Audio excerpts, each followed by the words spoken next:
এক শান্ত সকালে গ্রামের মানুষ হঠাৎ আকাশে অদ্ভুত শব্দ শুনতে পেল।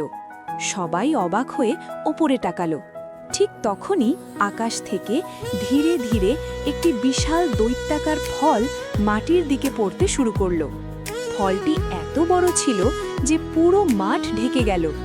গ্রামের মানুষ ভয়ে দূরে দাঁড়িয়ে রইল, কেউ কাছে যেতে সাহস পেল না। কিছুক্ষণ পর গ্রামের সাহসী এক যুবক ধীরে ধীরে ফলটির কাছে এগিয়ে গেল। সে হাত দিয়ে ফলটি ছুঁয়ে দেখল। আশ্চর্যের বিষয়, ফলটি থেকে মিষ্টি সুগন্ধ বের হচ্ছিল। তখন গ্রামের আরও মানুষ কাছে এসে দেখল এটি যেন এক বিশাল অজানা ফল।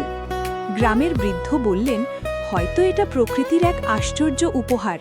সবাই মিলে ফলটি কেটে দেখল, ভিতরে ছিল রসালো ও সুস্বাদু অংশ। পুরো গ্রাম সেই ফল ভাগ করে খেল এবং আনন্দে ভরে উঠল।